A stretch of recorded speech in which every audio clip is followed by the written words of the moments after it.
Welcome and hello to everybody to my third video on Flying with God. My name is Kirill and I am an aspiring missionary pilot.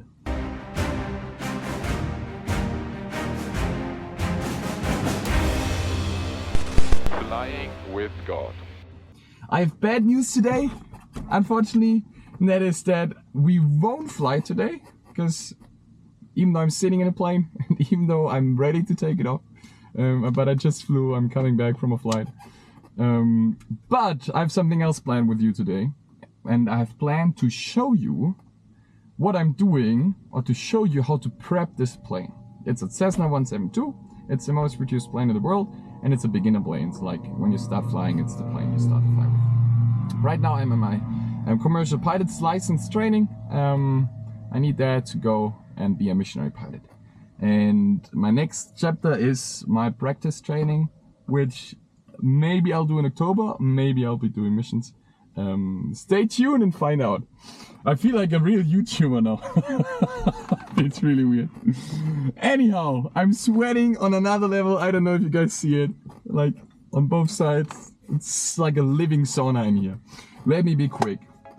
You start in the beginning. You start with the inside of the plane. You check whether all the instruments are fine. You check the all the levers if something looks off, and then you take off these things. I don't know if you see it. These control locks, and you have one on the outside over there. This red remove before flight. If you don't remove that one, you won't be able to steer. Not good. If you don't remove that one, all your instruments will show something wrong. So that's also not something you want to have.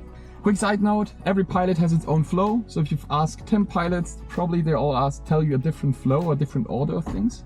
Essentially, we check all the same things, but we just do it in a different order. And it's called like a flow. You're flowing around the plane. I call main on, and then I do flaps down. And you see now both sides, left and right, flaps is going down, this thing here. I had one flight where they did not go down, but not on the ground, but during flight. And the flaps are responsible for braking, for slowing you down and allowing you to fly slower in general before falling off the sky. So landing without flaps is a bit of a challenge. So that was exciting. I remember I was full mass, so the heavier you are, the more difficult it is as well. And I was full mass. I had to land on this airport. It was like 700 meters, and I had to try it 3 times until it worked. And you need to fly really low. So this is the runway, really low, just above the houses and the city, and then land. That was exciting. Anyhow, putting that back up. Then you check if it's winter, if it's nighttime, you check lights, but in summer I normally don't check it. And heating and stuff like that. And then main off again. Now, follow me to the outside. Then I'll go outside and check that everything looks good from the outside as well. And yes, I'm looking forward to sitting in a bigger plane, because my legs are so long, sometimes it's quite a hassle to get in. Alright, see you outside. So, you start on the outside.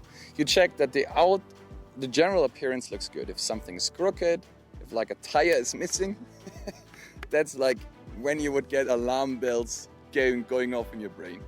But everything looks fine now. I mean, I was flying with it right now, so it should be fine. And you start on the right wing, and then you have a flow, and my flow is to go around the plane or towards the left. Anti-clockwise. To tire, you check a couple of things. You actually some people don't check it, but you should check it. I remember one time I was checking the tire, I was checking the fluid, or more specifically the brakes, and the fluid was running out. And I was telling my operator, hey, my fluid is running out. I'm not able to fly this plane, and he said yes. He checked it, he said yes, Kirill, if you were to fly this plane, you might not have been able to brake. So that was something exciting. Since then, I'm never forgetting to check the fluid. So you have the braking cylinder over here, and you check whether there's any fluid coming out. Check the brake pads, you check the brake disc, you check whether the tire is still aligned, and then you go towards the right side. This here is like a bag holder, kind of where you can put stuff in. You always leave it closed. It's super embarrassing. It's not dangerous, but it's embarrassing if you're starting and taking off, and then the tower's Delta Oscar, blah blah. you need to land back again because your door is still open, so that's a bit embarrassing. You go over, you check the side here, you check that the lower side of it looks good. You check this ring over here. If this is broken, you know that one of the other pilots did a tail strike, which we don't want. Coming over here, back to the tail, or the fin, let me say like that. You check a couple of things. Mainly, for your information, the fin is responsible for keeping the plane stable. So if something breaks here, if something's wrong here, you will fly like this. In order to fly like this, smooth and steady, you need a proper and functioning tailplane. This is your elevator. Elevator is responsible for going up and down, pitching up and down. That's what we call that. Rudder here is responsible for yawning this way and this way, okay? And you check that the wire, blah, blah, blah, you check that all the connection cables and so on look good. And then you go on. And you check on the other side, the empennage. We have some French words in aviation which we love. Empennage, you check it again, you check that the bottom side of it is good, you check that the antenna are good, and over here as well. One of the most favorite questions of an instructor is, what is this antenna and what is that antenna and what is it doing? I don't know, it took me ages, really ages to understand what each antenna is. This here is the emergency antenna, now I'm like flexing. This is the emergency antenna. This is VR navigation. This is the communication antenna. And you go and check the wings. Here's your aileron, your right aileron. Check the ailerons left and right, whether they go up and down. You check that all like connections and links look good, that all the mechanical linkages look well, the weights that are attached here. You check the bottom side of the wing, you check the outside of the wing, check the light over here, and you check that everything's fine.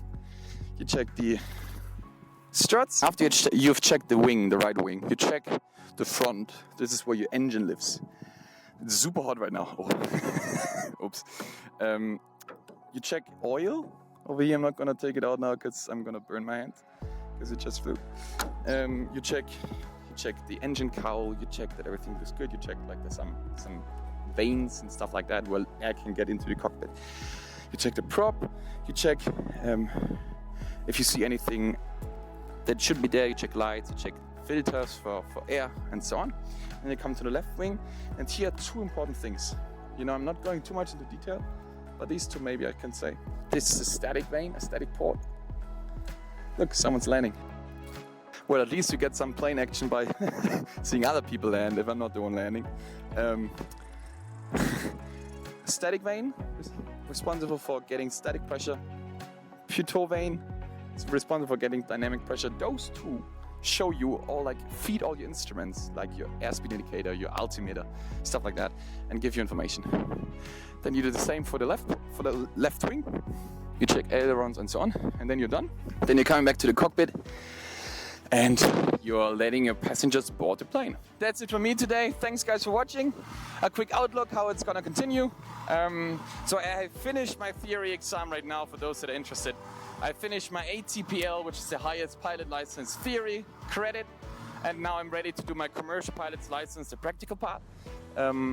I could do it in October, but I plan on doing a break, and in this break I want to do some missions. I'm not sure yet what I'll do, but I hope I can take you guys along there as well. Stay tuned guys, looking forward to see you next time. That's it from me, bye bye!